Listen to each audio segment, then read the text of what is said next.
का हो कबले ऐसे बाहरा कमाबा कुछ हमरो बारे में सोचा। अरे सोचत है तब ना आए कमाए खातिर बाहरे तोहरे खातिर ना।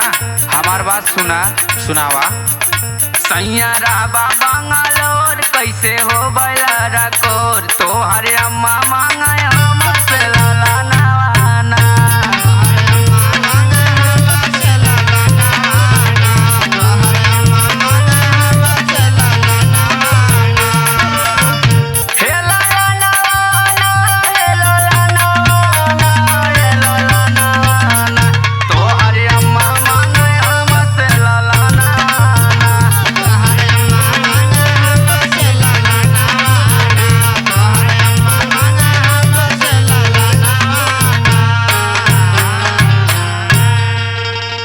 सुना सुनाओ सुनाओ का कहती बोल।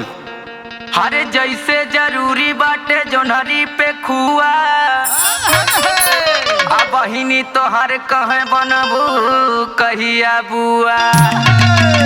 हरे जैसे जरूरी बाटे जोनहरी पे खुआ आ बहिनी तो हर कहे बनबू कहिया बुआ। अरे कहाँ बतिया घोरे घोर तनी सुना हमारी ओर तोहर बहिनी मांगे हमसे सुगाना।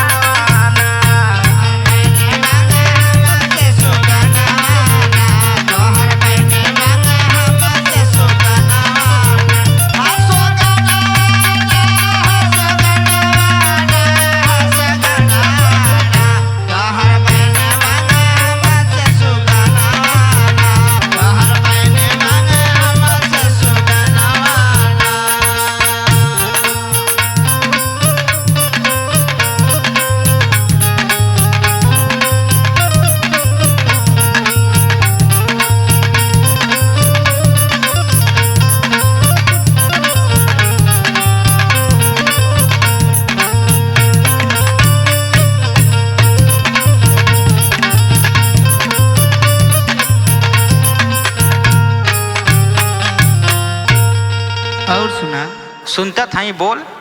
अरे छोड़ा परदेश के पिया हो कमाई अब की द गोदिया में ललना जनमाई। अरे घबराहट कहे बाटू हो जाई।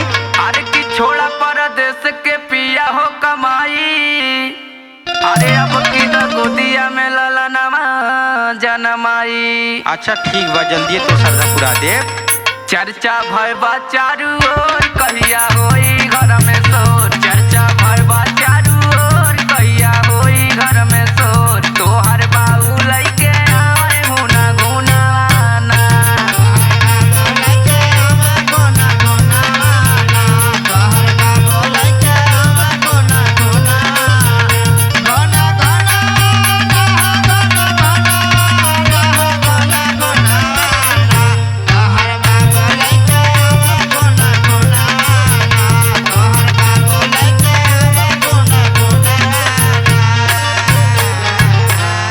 से बर्दाश्त ना होई सुन ला हमार बात। हरे रोज रोज के सुनबे हम न ताना अरे बतिया के ध्यान दे शिवम दीवाना। हरे रोज रोज के सुनबे न हम ताना आ बतिया के ध्यान दे शिवम दीवाना। बतिया समझाता नी मोर पैसा कमाया भले तो हरे अम्मा